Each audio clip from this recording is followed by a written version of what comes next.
Saya ucapkan selamat malam untuk Bapak Ibu jemaat sekalian.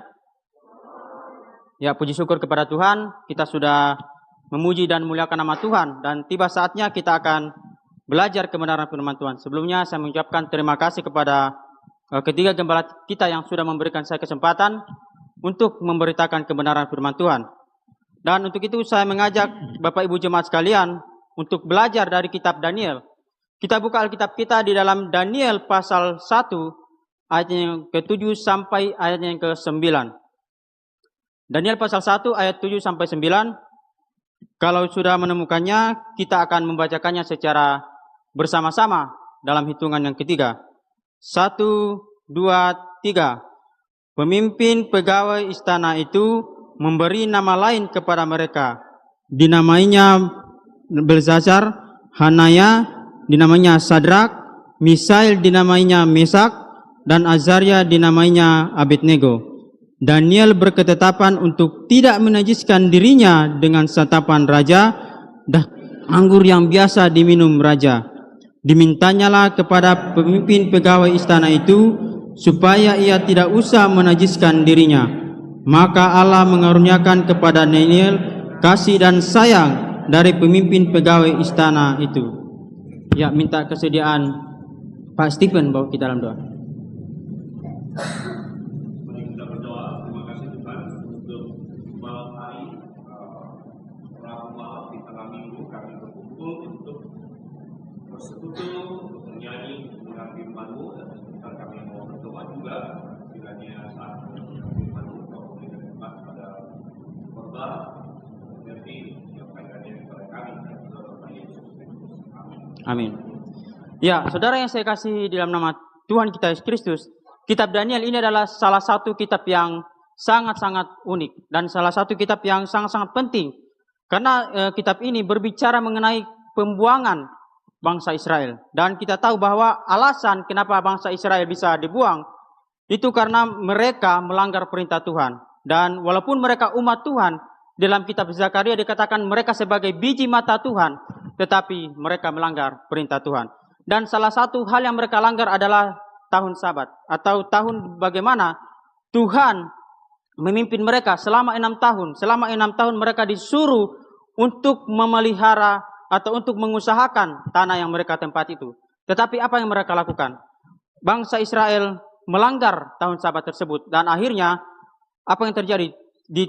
Akhirnya Tuhan menghukum mereka. Kalau kita lihat di dalam 2 Tawarik pasal 36 ayat 20 sampai 21, di situ Tuhan berkata bahwa Israel akan dibuang selama 70 tahun.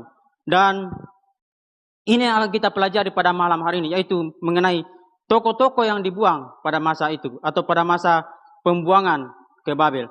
Nah, saudara yang saya kasih di dalam nama Tuhan kita Yesus Kristus, jadi saya mengangkat tema khotbah saya pada malam hari ini adalah keputusan yang bijaksana. Ini Sadrak, Mesak, dan Abednego dan Daniel sendiri, walaupun mereka berada di Babel, berada di suatu negeri yang menyembah berhala, tetapi mereka memutuskan untuk apa? Untuk tetap menyembah kepada Allah Jehovah. Saudara yang saya kasih di dalam nama Tuhan kita Yesus Kristus, jadi ada beberapa hal yang akan kita pelajari mengenai keputusan yang diambil oleh Daniel dan kawan-kawannya ini. Mengenai kenapa mereka bisa memutuskan untuk tetap beriman kepada Allah Jehovah.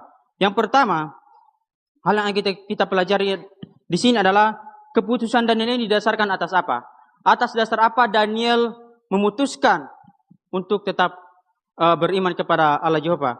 Dan kalau kita lihat di sini, di ayat yang barusan kita baca ini, di sini ada beberapa hal. Kalau kita lihat di ayatnya yang ke-8 dikatakan bahwa Daniel berketetapan untuk tidak menajiskan dirinya dengan santapan raja. Jadi di sini hal berkaitan dengan masalah separasi, karena kita tahu bahwa Babel adalah bangsa yang menyembah berhala, bangsa yang politeisme, bangsa yang menolak Allah Jehovah, bangsa yang tidak percaya kepada Allah Jehovah yang benar, tidak percaya kepada Tuhan yang benar. Oleh karena itulah, karena mereka menyembah berhala, Daniel berketetapan di dalam hatinya untuk tidak menajiskan dirinya dengan santapan raja. Kenapa? Karena kita tahu bahwa makanan yang ada di Babel pada saat itu semuanya kebanyakan haram. Dan kita tahu bahwa pada saat itu Babel tidak percaya kepada Tuhan. Karena mereka tidak percaya kepada Tuhan, maka makanan yang ada pada saat itu haram. Dan oleh karena itu saudara yang saya kasih dalam nama Tuhan kita Yesus Kristus. Dan kalau kita lihat di dalam Imamat pasal 11 dari ayat 4 sampai 8, di situ dicatat mengenai makanan-makanan yang tidak boleh dipersembahkan, yang tidak boleh dimakan oleh orang-orang Yahudi, oleh bangsa Israel itu sendiri. Oleh karena itulah saudara yang saya kasih di dalam nama Tuhan kita Yesus Kristus. Jadi Daniel berkeputusan untuk tidak menajiskan dirinya, untuk melakukan separasi, untuk melakukan pemisahan diri dengan orang-orang Babel pada saat itu.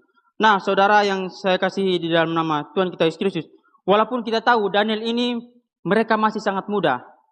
Ada yang beberapa komentator yang berkata bahwa kemungkinan besar Daniel itu dibuang sekitar umur 14 atau 16 tahun. Walaupun Alkitab tidak mencatat dengan pasti, tetapi ada beberapa orang yang berargumen demikian. Kenapa? Mereka masih muda, mereka masih polos-polosnya, tetapi mereka punya iman yang sangat besar, yaitu berani menentang Raja Nebukadnezar, berani menentang sang penguasa pada saat itu. Bayangkan, Nebukadnezar ini adalah salah satu raja yang sangat-sangat besar pada saat itu. Dia menguasai hampir keseluruhan dunia, dan banyak orang yang sangat takjub kepadanya. Oleh karena itulah, ini adalah suatu keputusan yang sangat indah. Dan kalau kita lihat di dalam Daniel pasal 3 ayat 17 dan 18. Daniel pasal 3 ayat 17, 18, saya akan membacakannya untuk kita. Di situ dikatakan bahwa, jika Allah kami yang kami puja sanggup melepaskan kami, maka ia akan melepaskan kami dari perapian yang menyala-menyala itu, dan dari dalam tanganmu ya Raja. Tetapi seandainya tidak, hendaklah Tuanku mengetahui ya Raja, bahwa kami tidak akan memuja dewa Tuanku dan tidak akan menyembah patung emas yang kau dirikan itu. Oh, inilah bentuk iman dari teman-temannya Daniel, yaitu Sadrak, Mesak, dan Abednego. Bayangkan pada saat itu mereka bentar lagi akan dieksekusi. Dengan cara apa? Dengan cara dibuang ke perapian yang menyala-nyala. Oh, ini adalah suatu bentuk penghukuman yang sangat-sangat mengerikan. Kenapa? Karena dibakar hidup-hidup. Dan kita tahu bahwa tokoh-tokoh pendahulu kita, para Anabaptis itu juga mengalami hal yang sama. Mereka dibakar hidup-hidup. Nah, saudara yang terkasih di dalam nama Tuhan kita Yesus Kristus, tetapi mereka punya iman bahwa sekalipun mereka dibakar, sekalipun mereka dibuang ke perapian yang menyala-nyala, yang dipanaskan 7 kali oleh anak buah dari Nebukadnezar, tetapi mereka tetap beriman. Mereka tetap teguh bahwa, oh, walaupun kami mau dibakar, mau di apa, tetapi kami tetap akan menyembah kepada Allah Jehovah. Nah, saudara yang saya kasih dalam nama Tuhan kita Yesus Kristus, ini adalah suatu keputusan yang sangat berani, suatu keputusan yang sangat-sangat pemberani sekali. Hanya orang-orang yang imannya sangat kuat yang bisa melakukan hal seperti ini. Saudara yang terkasih dalam nama Tuhan kita Yesus Kristus. Jadi, dari sini kita bisa melihat bahwa Sadrak, Mesak, Abednego, dan Daniel sendiri itu mengambil keputusan itu didasarkan atas iman mereka. Karena iman mereka kepada Allah Jehovah, sehingga mereka berani menentang raja. Nah, saudara yang terkasih di dalam nama Tuhan kita Yesus Kristus. Dan juga Daniel pada saat itu menjaga kekudusan. Kenapa? Karena sesuai perintah hukum Taurat bahwa mereka sama sekali tidak boleh mengkonsumsi makanan yang haram. Dan saudara yang terkasih di dalam nama Tuhan kita Yesus Kristus. Dan juga makanan itu dipersembahkan kepada berhala. Kita tahu bahwa pada masa itu Nebukadnezar salah satu raja yang sangat-sangat bengis. Raja yang kalau dia bilang A, pasti A terjadi. Tidak ada B atau C. Berbeda dengan Darius. Darius keputusannya masih bisa diubah. Tetapi Nebukadnezar tidak bisa diubah keputusan. Kalau sudah keluar dari mulut raja, perkataannya maka tidak bisa lagi diubah. Tetapi Daniel berani menentang raja. Kenapa? Karena imannya. Ya, nanti kita akan lihat apa dampak dari keputusan Daniel ini. Nah, saudara yang terkasih di dalam nama Tuhan kita Yesus Kristus. Lalu kita juga lihat di sini bahwa apa aplikasinya bagi kita orang percaya. Apa yang bisa kita pelajari dari keputusan Daniel ini yang berani menentang raja, yang berani menentang penguasa yang mau membuat mereka bisa berbalik kepada Allah Jehovah. Karena kita tahu salah satu tujuan Nebukadnezar membawa Daniel dan kawan-kawan ke Babel, karena mereka ini adalah orang-orang terpelajar, orang-orang pintar pada saat itu. Supaya apa? supaya iman mereka bisa bergeser. Jangan sampai hal itu terjadi dengan kita. Jangan sampai karena tawaran-tawaran dunia sehingga iman kita itu bisa bergeser. Jangan sampai karena tawaran-tawaran apakah itu pekerjaan atau kait apapun itu yang bisa membuat iman kita bergeser. Tetapi Daniel tidak. Daniel disuguhkan makanan. Bayangkan pada saat itu makanan raja. Ini makanan yang paling terenak pada saat itu. Tentu ya kita tahu di sini di Indonesia yang kita di graf ini yang paling enak apa? Ayam goreng atau apapun itu, McD segala macam. Tetapi di masa itu makanan yang dimakan oleh raja, bayangkan sang raja sendiri yang memakan makanan itu mau dikasih ke Daniel pada saat itu. Ini adalah suatu makanan, pasti bukan sembarang makanan, pasti makanan yang sangat enak. Tetapi kenapa Daniel tidak mau memakannya? Tetapi Daniel meminta apa? Kalau kita lihat di pasal 1 tadi, dia meminta sayur-sayuran. Oh, ini banyak yang berkata bahwa apakah Daniel ini vegetarian, dia hanya memakan sayur saja? Tentu tidak, saudara. Tentu kita percaya kenapa Daniel tidak mau memakan daging pada saat itu. Karena Daniel kita tahu bahwa dia adalah orang Yahudi yang taat akan hukum Taurat. Dia adalah orang yang taat akan perintah Tuhan. Makanya dia tidak mau memakan persembahan yang dipersembahkan kepada berhala. Nah, saudara yang saya kasih di dalam nama Tuhan kita Yesus Kristus, itu adalah poin yang pertama. Kita masuk ke poin yang kedua. Apa dampak atau manfaat dari keputusan Daniel dan kawan-kawan ini? Tentu kita memutuskan sesuatu, ketika kita mengambil sebuah keputusan, akan ada dampaknya bagi kita. Tentu akan ada suatu dampaknya bagi kita. Dan kita lihat di Daniel pasal 2 bahwa Tuhan memberikan suatu penglihatan kepada Daniel. Bagaimana Tuhan memberikan kasih dan sayang kepada Daniel. Sehingga di pasal 2 kita lihat Tuhan memberikan suatu penglihatan tentang dalam mimpi Nebukadnezar, bahwa Nebukadnezar melihat sebuah patung yang sangat besar, yang kepalanya terbuat dari emas, dadanya dari perak, perutnya dari tembaga, dan lain-lain sebagainya. Dan tentu lewat penglihatan ini menceritakan mengenai kerajaan-kerajaan yang akan menguasai dunia. Oh, kitab Daniel adalah salah satu kitab yang sangat indah. Kenapa? Karena salah satu kitab yang menceritakan mengenai kapan dunia ini akan berakhir. Kapan dunia ini akan berakhir. Karena kalau kita lihat di dalam kitab Daniel pasal 9, Tuhan menjelaskan di situ mengenai 70 kali 7 masa. Nah, saudara yang terkasih dalam nama Tuhan kita Yesus Kristus, jadi sangat jelas di Daniel pasal 2 ini yang mengajarkan kepada kita bahwa Daniel pada saat itu yang berada di kerajaan Nebukadnezar dan juga teman-temannya berani menentang raja. Dan saudara yang dikasihi dalam nama Tuhan kita Yesus Kristus, di pasal 3 kita lihat ada perapian yang menyala-nyala pada saat itu. Bagaimana Sadrak, Mesak, dan Abednego akan dibuang ke perapian yang menyala-nyala. Tetapi apa dampak dari keputusan mereka berani menentang raja? Mereka tidak jadi terbakar, tidak jadi hangus. Bahkan kalau kita lihat di pasal tersebut, di pasal 3 itu, bahkan raja pada saat itu melihat ada 3 orang yang sedang berjalan-jalan di dalam perapian. Ada 4 orang yang berjalan-jalan. Siapakah itu? Tentu tidak lain dan tidak bukan adalah itu adalah Yesus Kristus. Yesus Kristus yang turun ke dalam dunia untuk menolong mereka. Ini adalah bentuk dari teofani yang turun ke dalam dunia untuk membantu mereka. Dan kita tahu bahwa di zaman sekarang kalau kita dibakar seperti itu tentu akan hangus. Tentu tidak ada lagi di zaman kita sekarang kalau kita mau dianiaya, mau dibakar, tentu bakalan hangus. Karena di zaman kita sekarang tentu penganiayaan di zaman kita sekarang dengan dulu itu banyak sekali perbedaan. Kita di zaman sekarang mungkin lebih ke masalah doktrinal. Mungkin lebih ke masalah banyaknya penyesatan yang muncul sana-sini. Itu yang menjadi peperangan rohani kita di zaman sekarang. Tetapi di zaman mereka dulu, di zaman Daniel, itu adalah penganiayaan yang sangat berat. Ini sama persis yang dialami oleh para tokoh-tokoh Anabaptis. Yang para pendahulu kita. Nah, saudara yang terkasih dalam nama Tuhan kita Yesus Kristus. Di pasal 6 kita melihat bahwa bagaimana Tuhan melepaskan Daniel dari gua singa. Bagaimana di situ juga menjelaskan tentang iman Daniel yang sangat luar biasa. Kenapa? Karena raja memerintahkan bahwa siapapun yang berdoa kepada Allahnya, maka pada saat itu juga akan dimasukkan ke gua singa. Tetapi apa yang Daniel lakukan? Daniel berani menentang raja. Di sini juga iman yang sangat luar biasa yang bisa kita lihat dari Daniel.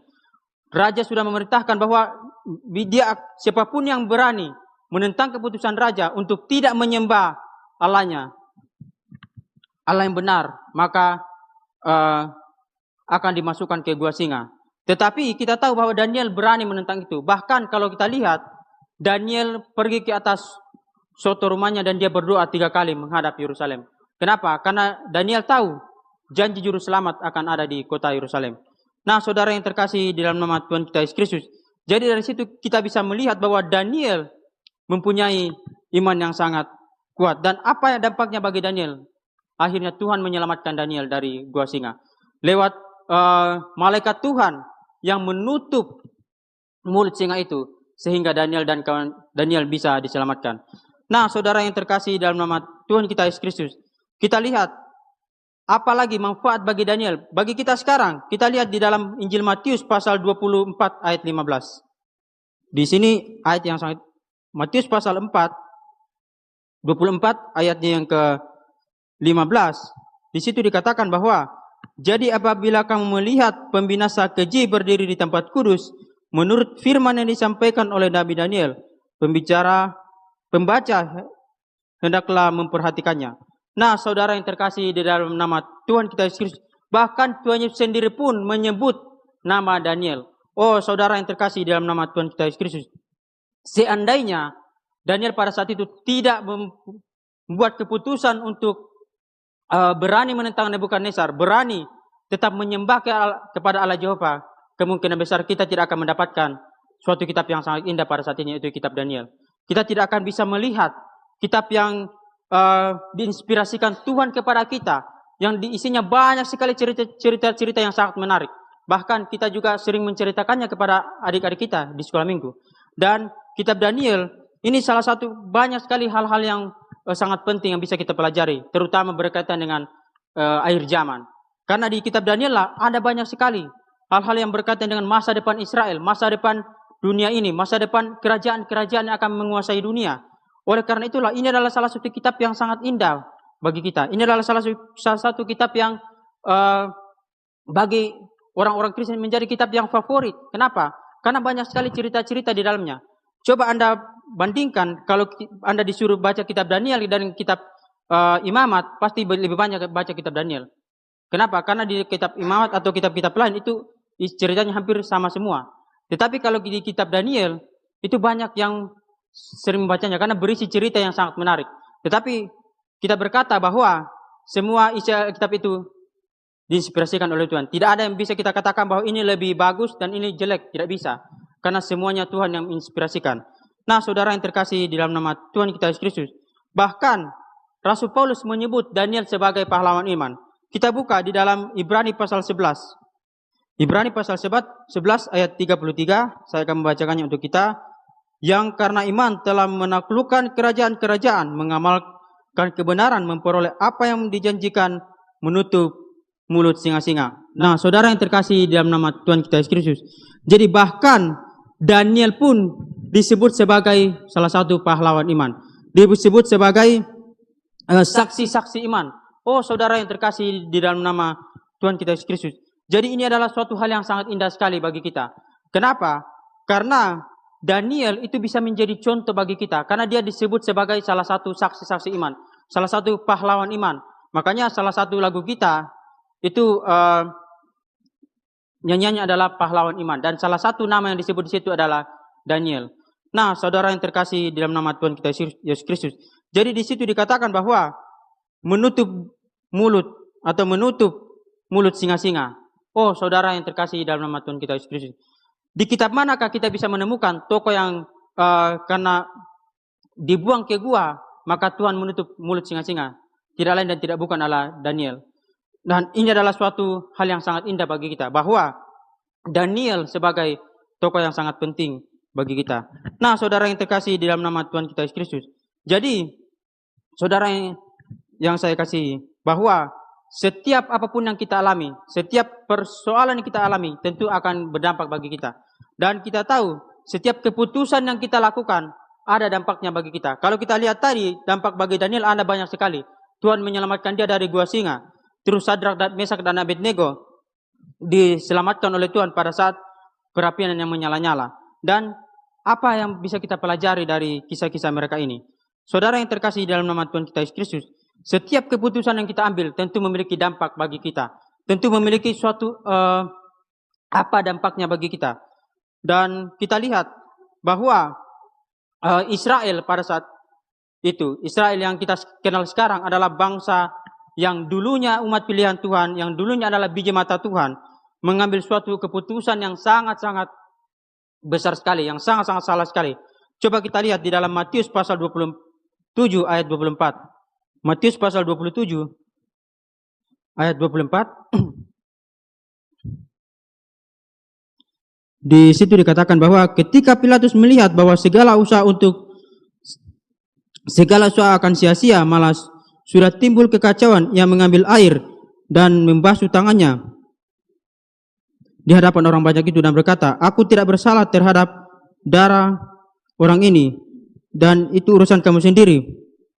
Di ayat 25 dikatakan bahwa, dan seluruh rakyat itu menjawab, "Biarlah darahnya ditanggung atas kami dan atas anak-anak kami." Oh saudara yang terkasih dalam nama Tuhan kita Yesus Kristus, keputusan bangsa Israel untuk menolak Mesias ini adalah suatu keputusan yang sangat-sangat salah.